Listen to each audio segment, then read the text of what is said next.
vos en realidad ahí no estás garantizando el derecho de la mujer con discapacidad. Estás haciendo un como si, porque no lo separaste. Por eso te digo en teoría, pero en la práctica es muy difícil, porque bueno, los vínculos se dan como se dan, y es todo medio mezclado, y bueno. Pero en teoría, para pensar en esta invitación que hacemos en esta materia, a que piensen, lo ideal sería que el apoyo sea apoyo, aunque sea la abuela. Que sea el apoyo, no que sea otra mamá, o que sea la que ocupa el lugar de la madre. Pero entiendo perfectamente que en la práctica es muy difícil lograr esa distinción, sobre todo cuando la discapacidad es bastante compleja. Porque cuando es una discapacidad de una mujer que habla, que toma determinadas decisiones, que tiene un cierto nivel de autonomía, sí, pero cuando son ese tipo de discapacidades, mujeres que por ahí se comunican muy poco, entonces no logran relacionarse, es bastante impensado pensar que no se va a producir la sustitución. Y en el caso de que hubiera un padre, ya lo vimos que bueno, si el padre no tiene discapacidad, cumpliría él con la responsabilidad parental.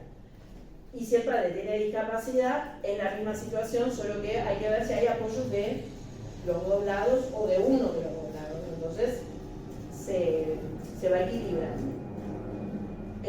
Por ejemplo, también en Mendoza, se ríe porque ya sabe que va a ser mío. Había una chica grande, una chica de no sé, 30 años, con una discapacidad intelectual. Ella asistía a un centro de día y tenía 3 chiquitos, sin padre. Vivía con su papá. 3 chiquitos de ponerle 13, 8, 3. El papá fallece, creo que la casa no era propia, entonces los desalojan, quedan en la calle, alguien denuncia, interviene la justicia, institucionaliza a los chicos, los separa, porque el de 13 va uno ya para adolescentes, el otro separa a los 3 hermanitos. Se inicia un proceso, la escuela, el centro de día se ofrece como apoyo. Esto es algo bastante común. Pero eso también no es de la Convención de los Derechos del Niño, que no lo que separarlo. busca es sostener el núcleo Sí, familiar pero, para que se pueda. sí, pero las instituciones en este caso no funcionó así. Y al momento de sí, porque están institucionalizados y adoptan a uno, deberían llamar a los centros de la No, ahora yo te cuento lo que me contó aparte, me lo contó una jueza esto, y ahora te digo cómo termina la historia, que es peor. Entonces, el centro de día, y esto es bastante común, que el centro de día o la escuela especial o el lugar a donde sea que asistan, se presentan como apoyos. Entonces, se ofrecen a hacer un seguimiento, diciendo, mira, tiene tal nivel de autonomía, puede hacer estas cosas, nosotros la tenemos acá desde hace tantos años, y en este caso pasó así, entonces era que si se resolvía lo habitacional, ellos se comprometían a hacer el seguimiento, entonces los chicos iban a ir a la escuela, se rechaza eso, no sé cuál fue el argumento, porque no lo sé, se rechaza que el centro sea el apoyo, y entonces se decide que los niños son declarados en estado de adoptabilidad. Espantoso. Con esta reflexión el juez que me lo contó, no conocía a los jueces que habían intervenido, con esta reflexión que es al de 13, 14 no lo va a adoptar nadie probablemente, el de 8 es difícil, bueno, el más chiquito tiene chance, pero hicimos lo mejor que podíamos hacer. Es muy difícil porque vos fíjate que te lo cuentan el caso. Entonces vos fíjate lo metido en la cabeza que tienen, que hicieron lo mejor que se podía hacer. Quiero decir que las instituciones a donde los mandan a esos niños son terribles. O sea, yo las conozco de hacer voluntariados y realmente son terribles. O sea, No es lo encima. mejor que pueden hacer. Encima. No, Es claramente. la No, salida, pero aparte ya. Es más fácil. Pero aparte es más fácil. que intentar. Pero ya solo pensar que los separaste. Que además ya sabés que probablemente hay 2 que no van a ser adoptados. Pero entonces la teoría está como re idealizada, re romantizada. Por eso esta materia para lo que más me gusta para recorrer del corazón. No, porque además la excepto, claro, la gente que está metida en el tema y que lo ha vivido, que sabe que... Y que puede haber algún caso que vos te encuentres que digas, che, pero mira, terminó bien. Sí, pero no son la mayoría. Uno en un millón. No sé si en un millón, pero es difícil. Acá la normalidad es hacerlo exigible ese ideal. O sea, porque ahí hay un juez Yo que creo que dice ahí- esto va a pasar, esto va a pasar. sucede. Bueno, el tema es que viste que la justicia es como... Uno, Pero uno, acá tenemos un tema que la justicia es incontrolable. Claro. Los jueces deciden lo que quieren y deciden lo que quieren. No importa. Claro, pero fundamentos hay para el que sabe del tema, entiendo. Sí, para el que Sí, también. pero para fundamentar esto ellos también te lo fundamentan, Claro. porque buscan la manera de fundamentarlo con un antecedente, por ahí se agarran de algo del informe que hable que la mamá no podía hacer determinada, y no, probablemente sola no podía, porque ella tenía a su papá. En la clase de matrimonio usted también lo dijo, de que también es un proceso totalmente desgastante, Desgastante. Y tiene que haber alguien que esté separado ahí diciendo, bueno, pero esto lo tienes que separar así, esto lo tienes que separar así. Vos sabés que a mí una jueza, por ahí la conocen, Sandra Veloso, que es jueza de familia, que es una de las juezas jóvenes con perspectiva de género, en un seminario que hicimos sobre efectividad de las sentencias, en un momento dice, hablando de estos temas, de la adopción, vulnerabilidad, discapacidad, dice, yo le digo a los abogados que me pidan todo lo que quieren, porque a lo mejor a mí no se me ocurre en temas tan específicos. Entonces, si te vas a presentar en la justicia, pedime todo, capaz que me tenés que dar vos la idea, porque por ahí no se me ocurre. Vos decís, bueno, che, sos el juez, tendrías que estar lo suficientemente formado, pero por otro lado, qué bueno que haya un juez que admita, es probable que no se le ocurra, porque por ahí no estás tan empapado, no tenés 1.000.000 de causas de estas, esa es la otra, que un montón de todos estos casos se van resolviendo, lo que se judicializa no es tanto, entonces no tenés tanta práctica. Ahora, yo lo digo siempre, los jueces tienen la obligación de capacitarse en discapacidad, les guste o no les guste, porque hay muchas causas, porque esto atraviesa todos los temas, todos. Entonces, tienen que meterse en el tema.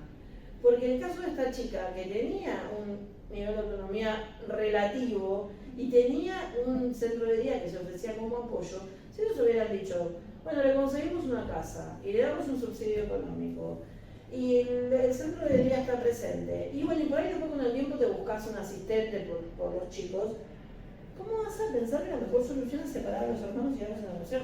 Porque no era solamente los damos en adopción, los separamos.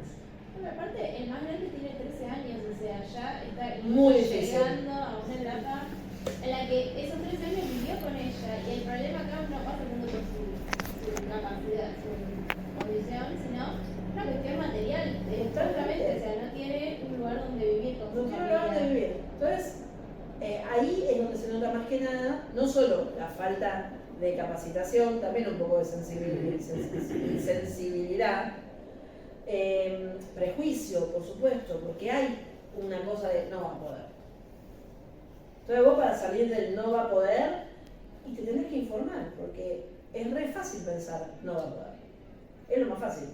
No van a poder esto, no van a poder apuntar, no van a poder hacer recorte, no van a poder. Bueno, sí pueden.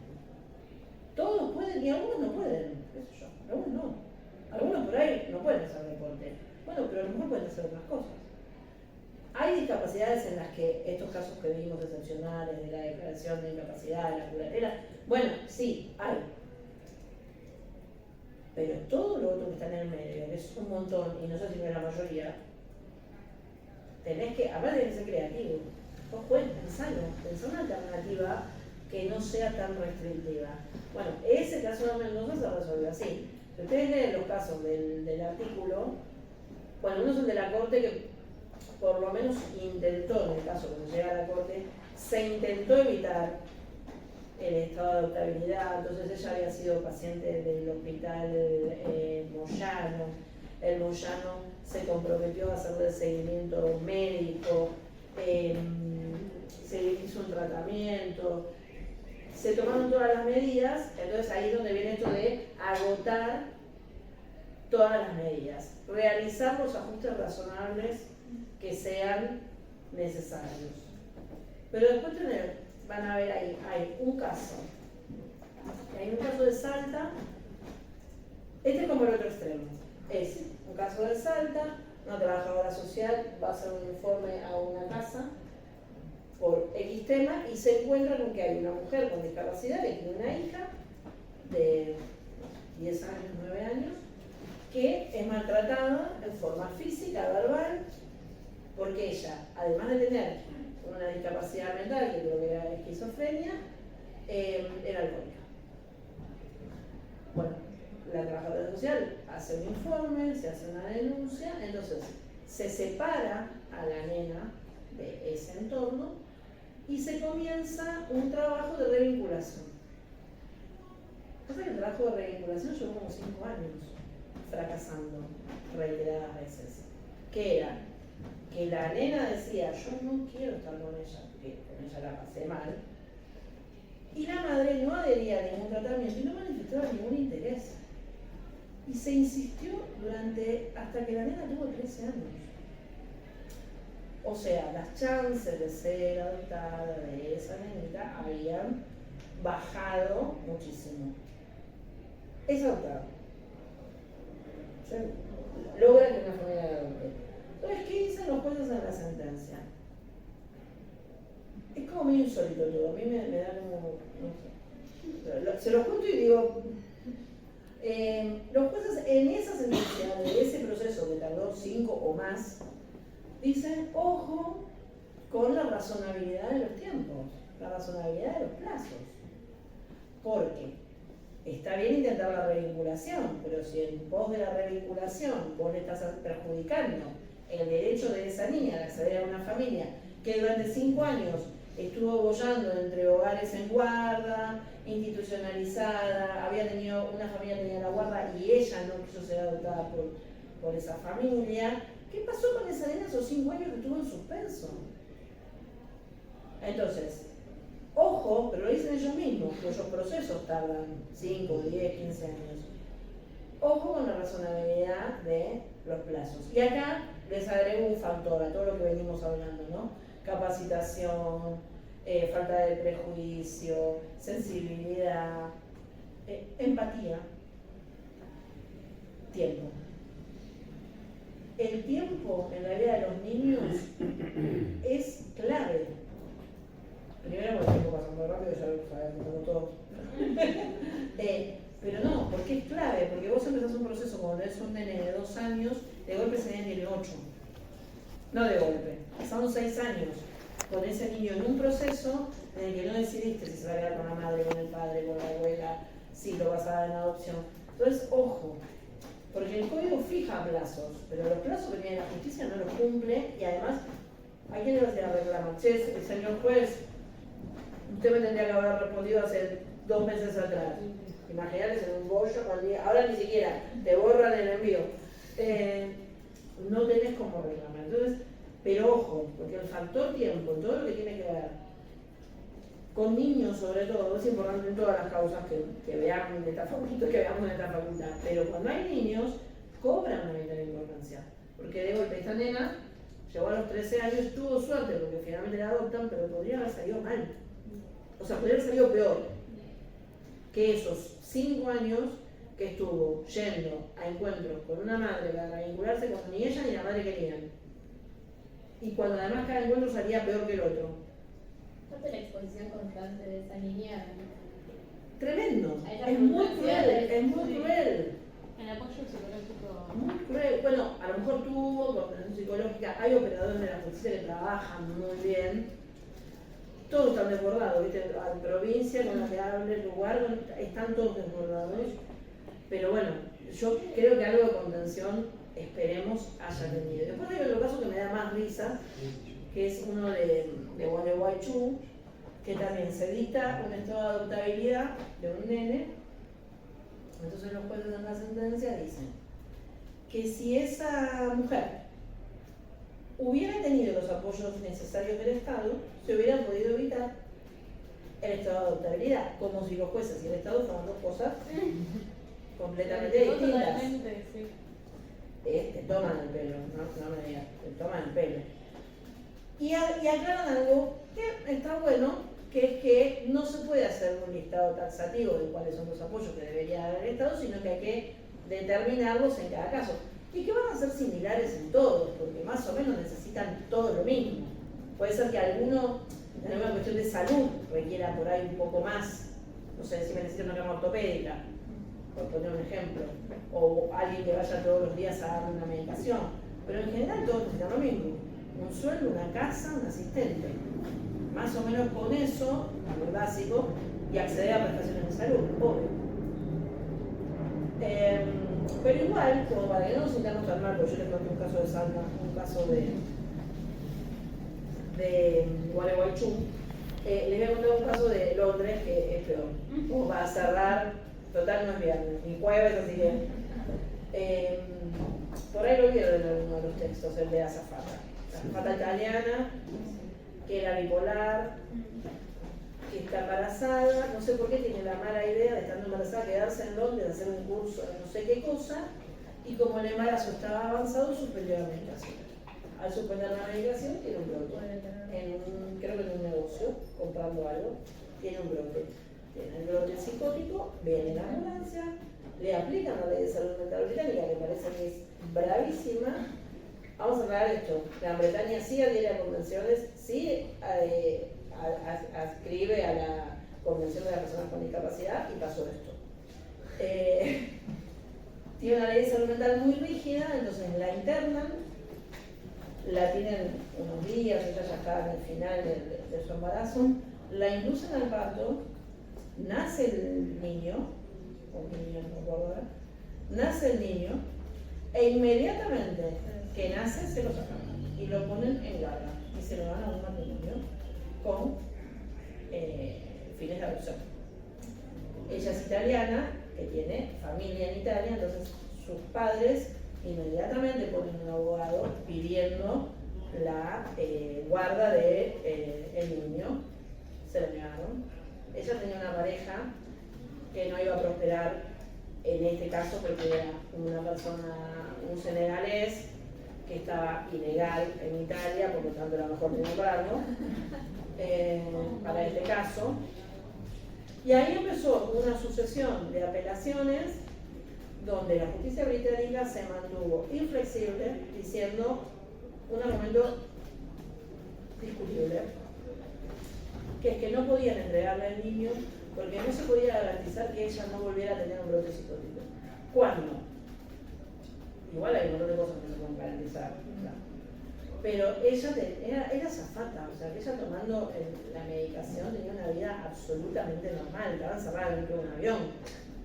O sea, con ese argumento de no podemos garantizar la seguridad del niño porque ella puede llegar a tener un brote en otro momento, el niño fue declarado en adopción a una familia británica y esto fue en el 2013 y sigue sin resolverse, por lo tanto no va a tener solución. Porque ¿qué vas a hacer ahora? Vas a decir al nene, ahora la Corte Europea de Derechos Humanos, ¿qué va a decir ahora?